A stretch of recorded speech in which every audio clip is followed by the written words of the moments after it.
সব থেকে গুরুত্বপূর্ণ হচ্ছে এটা প্রতিবর্ত ক্রিয়া নিয়ন্ত্রণ করে কেন্দ্রীয় স্নায়ুতন্ত্রের কোন অংশ না সুষুম্নাকাণ্ড।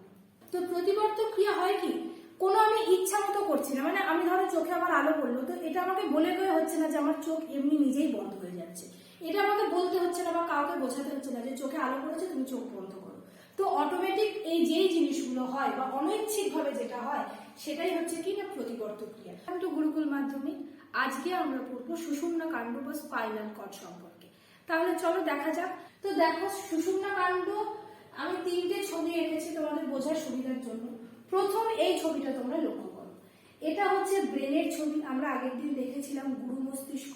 তো সেই গুরু মস্তিষ্কের যে ভাঁজ অংশটা এবং খাঁজ অংশটা, ভাঁজ যুক্ত যে অংশটা সেটা হচ্ছে জাইরাস এবং খাঁজ যুক্ত যে অংশটা সেটা হচ্ছে সালকাস। তো গুরু মস্তিষ্ক, লঘু মস্তিষ্ক, মধ্য মস্তিষ্কের পর থেকে, অর্থাৎ সুষুম্না শীর্ষকের পর থেকে যে অংশটা, কোথা থেকে না সুষুম্না শীর্ষক, দেখো এখান থেকে শুরু করে সুষুম্না শীর্ষকের পর থেকে শুরু করে আমরা যদি এই ছবিটা দেখি, অর্থাৎ এটাই হচ্ছে আমাদের সুষুম্নাকাণ্ড। তো সুষুম্না শীর্ষক অর্থাৎ এই পোর্শন থেকে শুরু করে প্রথম লাম্বার কশেরুকা পর্যন্ত, প্রথম লাম্বার কশেরুকা পর্যন্ত যে অংশটা সেটাই হচ্ছে সুষুম্নাকাণ্ড।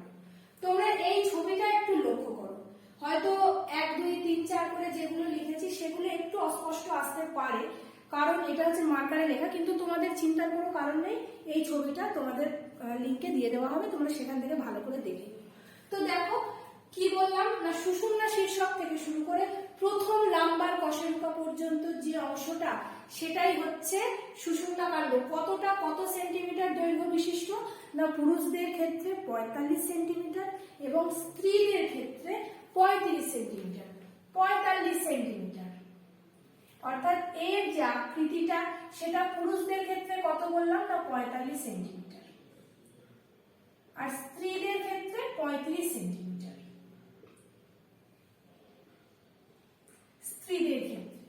এবার আমরা জানবো যে সুষুম্নাকাণ্ড তো পড়লাম কোথায় অবস্থিত না, সুষুম্নাকাণ্ড হচ্ছে নিউরাল ক্যানালে অবস্থিত, অর্থাৎ যে এই যে ব্রেন থেকে শুরু করে, এই যে ব্রেনের পর থেকে শুরু করে সুষুম্না শীর্ষক থেকে নিয়ে যে সুষুম্নাকাণ্ড লাম্বার কশেরুকা পর্যন্ত বিস্তৃত, সেটা হচ্ছে এক ধরনের ফাঁপা অংশ। তো ওই ফাঁপা অংশটা যে নিউরাল ক্যানাল, তার ভেতরে থাকে এই সরু মতো অংশটা, যেটাকে আমরা বলি সুষুম্নাকাণ্ড। এর ভেতরে এই অংশগুলো থাকে, দেখো এই স্নায়ুগুলো থাকে। তো এই স্নায়ুগুলোর ব্যাপারে আমরা আরো পরে ডিটেলস জানবো। তো এটা হচ্ছে সুষুম্নাকাণ্ড। আমরা এটা জানি, আমি যখন তোমাদের করোটীয় স্নায়ু পড়িয়েছিলাম তখন আমরা কি জেনেছিলাম না, করোটীয় স্নায়ুর সংখ্যা কতগুলো এবং সুষুম্না স্নায়ুর সংখ্যা কতগুলো। তো সুষুম্নীয় স্নায়ুর সংখ্যা আমরা পড়েছিলাম 31 জোড়া। কিভাবে 31 জোড়া হয় এটা কিন্তু খুব ইম্পর্টেন্ট। দেখো এখানে লিখেছি 31 জোড়া সুষুম্না স্নায়ু, সুষুম্না স্নায়ু থাকে 31 জোড়া, 31 জোড়া। কি করে হয় দেখো, প্রথম যেটা সেটা হচ্ছে সার্ভাইকাল স্নায়ু, এই যে প্রথম 8টা সেটা হচ্ছে সার্ভাইকাল স্নায়ু, অর্থাৎ একদম পিঠের উপর থেকে নিচ পর্যন্ত যে সুষুম্নাকাণ্ডটা, একদম পিঠের ওপর, এই যে মস্তিষ্কের সুষুম্নাকাণ্ড যেটা মানে সুষুম্না শীর্ষক শেষ হলো, তারপর থেকে নিয়ে আমার যে স্পাইনাল কর্ডটা, তার 5টা ভাগ আছে, তবেই সেটা হয় 31 জোড়া। প্রথম 8টা অর্থাৎ এই দিকে 8টা, এই দিকেও 8টা, সেটা হচ্ছে সার্ভাইকাল স্নায়ু। তারপর কি না, তারপর হচ্ছে থোরাসিক স্নায়ু বা টি দিয়ে যেটাকে আমরা লিখি। থোরাসিক স্নায়ু কটা থাকে না 12টা বা 12 জোড়া, অর্থাৎ এদিকে 12টা, এদিকেও 12টা। তারপর কি থাকে লাম্বার স্নায়ু। আমরা বললাম যে প্রথম বা দ্বিতীয়, প্রথম লাম্বার স্নায়ু পর্যন্ত, অর্থাৎ দেখো এই পর্যন্ত যে অংশটা থাকে, এই পর্যন্ত যে অংশটা থাকে সেটাই হচ্ছে সুষুম্নাকাণ্ড, অর্থাৎ এইখান থেকে নিয়ে এই পর্যন্ত যে অংশটা সেটাই হচ্ছে সুষুম্নাকাণ্ড, প্রথম লাম্বার স্নায়ু পর্যন্ত। অর্থাৎ 5টা থাকে লাম্বার স্নায়ু, তার প্রথম পর্যন্ত হচ্ছে সুষুম্নাকাণ্ড। তারপর থাকে স্যাক্রাল স্নায়ু এবং সবার শেষে একদম পুচ্ছ অংশ, একদম এই পোর্শনটা থাকে কক্সিজিয়াল স্নায়ু, অর্থাৎ কক্সিস। আমরা আরো যখন পরের চ্যাপ্টার গুলো পড়বো তখন জানবো কক্সিস কি, বা কক্সিজিয়াল স্নায়ু হচ্ছে একদম নিচের দিকে থাকে। তো এরপর আমরা যেটা পড়বো ভেরি ভেরি ইম্পর্টেন্ট, খুব গুরুত্বপূর্ণ জিনিস, সেটা হচ্ছে সুষুম্নাকাণ্ডের কাজ। তোমরা তো এই ছবিটা দেখলে, এই ছবিটার পর যেটা আমরা দেখলাম সেটা হচ্ছে সুষুম্নাকাণ্ডের মেইন যে স্ট্রাকচার। অর্থাৎ যে কেন 31 জোড়া সুষুম্না স্নায়ুর সংখ্যা। এটা আমরা দেখলাম যে প্রথম সুষুম্নাকাণ্ড 5টা ভাগে বিভক্ত, অর্থাৎ 5টা জোড়ায় বিভক্ত, সার্ভাইকাল, থোরাসিক, লাম্বার, স্যাক্রাল এবং কক্সিজিয়াল স্নায়ু। তো এগুলো তো আমাদের সমস্ত কিছু হলো। এবার আমরা আসছি এই ছবিটাতে। তার আগে আরেকটা কথা বলে রাখি যে সেটা হচ্ছে মেরুদণ্ড বা সুষুম্নাকাণ্ড যাই আমরা বলি, তো তার ভেতরে এক ধরনের তরল পূর্ণ থাকে। আমরা তো জানি যে যে কোনো জিনিস যদি তরল দ্বারা পূর্ণ না থাকে তাহলে সেই জিনিসটা ঠিকঠাক কাজ করে না। তো এই যে সুষুম্নাকাণ্ডটা যে তরল দ্বারা পূর্ণ থাকে, অর্থাৎ এর ভেতরে মস্তিষ্কের যে করটির যে ফোরামেন অফ ম্যাগনাম থেকে নিয়ে তার পরবর্তী যে পরের স্তরগুলো, অর্থাৎ এই যে এই ধাপটা, সেখানে এক ধরনের তরলপূর্ণ স্তর থাকে, সেটা হচ্ছে সিএসএফ। এর পুরো কথা কি? Cerebro spinal fluid. লিখে দিচ্ছি, দেখো, সেরিব্রো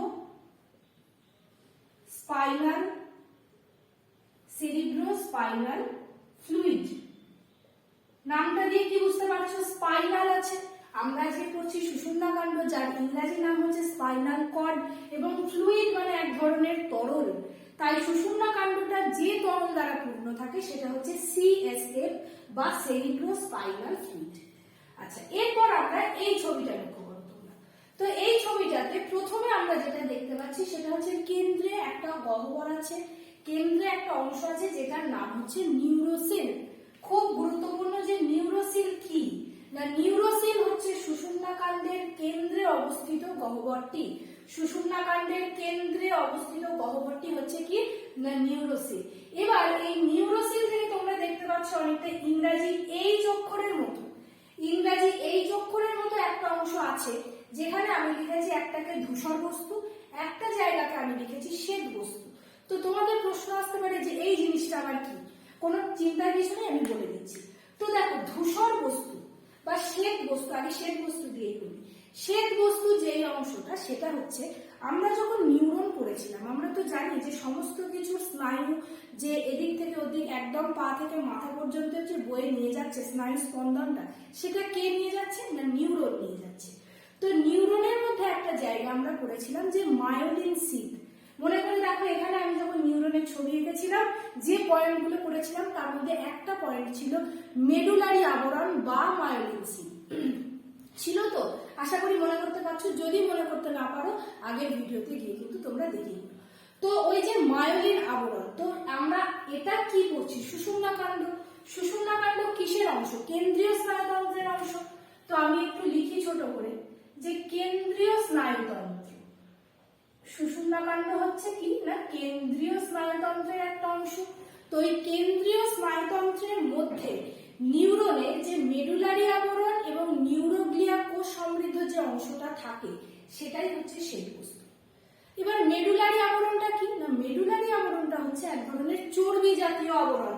লিখছি আমি, মায়োলিন আবরণ বা মায়োলিন সিদ তোমরা যেটা পড়েছিলে, সেটা হচ্ছে কি না, মায়োলিন সিদ এক ধরনের চর্বি জাতীয় আবরণ।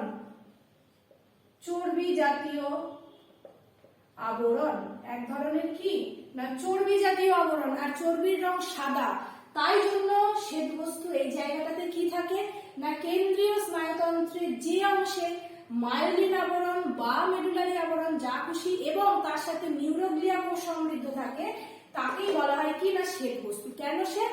কারণ এখানে মায়োলিন সিদ থাকে।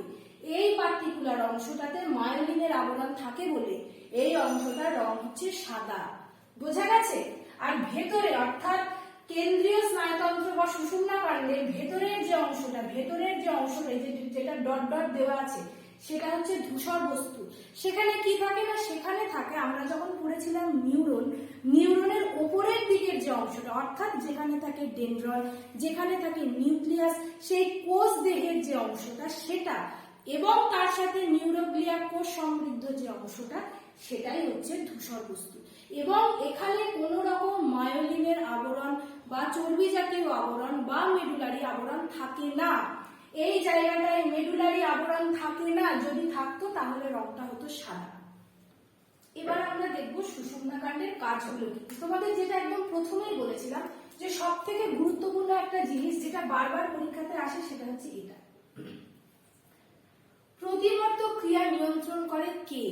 প্রতিবর্তক ক্রিয়া নিয়ন্ত্রণ করে কিন্তু সুষুম্নাকাণ্ড। কখনোই কিন্তু বেশিরভাগ ক্ষেত্রে মানে একদম প্রায় 90% ক্ষেত্রে কিন্তু প্রতিবর্তক ক্রিয়া নিয়ন্ত্রিত হয় সুষুম্নাকাণ্ডের দ্বারা। এবার তোমাদের মনে প্রশ্ন আসতে পারে যে কেন, মস্তিষ্ক কেন নয়? কারণ আমরা জানি যে আমাদের সমস্ত কিছুর প্রসেসর হচ্ছে ব্রেন, তো ব্রেন ছাড়া কেন সুষুম্নাকাণ্ড? এর একটা প্রধান কারণ হচ্ছে দেখো, যখন আমরা আমাদের কোনো উদ্দীপনা, যখন কোনো স্নায়ু উদ্দীপনা কোথায় পৌঁছায়? কেন্দ্রীয় স্নায়ুতন্ত্র, অর্থাৎ কোথায়? মস্তিষ্ক বা সুষুম্নাকাণ্ড, সেখানে যখন পৌঁছায়। এবার কখনো কখনো এরকম হয় যে প্রতিবর্তক ক্রিয়া মানে, পরের দিন তোমাদের পড়াবো, তো প্রতিবর্তক ক্রিয়া হয় কি, কোনো আমি ইচ্ছা মতো করছি না, মানে আমি ধরো চোখে আমার আলো পড়লো, তো এটা আমাকে বলে কয়ে হচ্ছে না যে আমার চোখ এমনি নিজেই বন্ধ হয়ে যাচ্ছে, এটা আমাকে বলতে হচ্ছে না বা কাউকে বোঝাতে হচ্ছে না যে চোখে আলো পড়েছে তুমি চোখ বন্ধ করো। তো অটোমেটিক এই যেই জিনিসগুলো হয় বা অনৈচ্ছিক ভাবে যেটা হয় সেটাই হচ্ছে কি না প্রতিবর্তক ক্রিয়া। তো এগুলোর ক্ষেত্রে খুব তাড়াতাড়ি থাকে, মানে ব্রেনে যাওয়ার অত সময় থাকে না, সেই কারণে সুষুম্নাকাণ্ডে কি হয়, সুষুম্নাকাণ্ডের এই ধূসর বস্তু অংশে, এই ধূসর বস্তু অংশে আমার আজ্ঞা যেটা, সেই আজ্ঞাটা পৌঁছায়, তারপর যেটা সারা, সেই সারাটা সেখান থেকে বেরোয়। তাই জন্য বিভিন্ন সহজাত প্রতিবর্তক ক্রিয়া নিয়ন্ত্রিত হয় সুষুম্নাকাণ্ডের দ্বারা। এরপরের পয়েন্টটা দেখো কি লিখেছি না, মস্তিষ্ক থেকে স্নায়ু উদ্দীপনা গ্রহণ করে।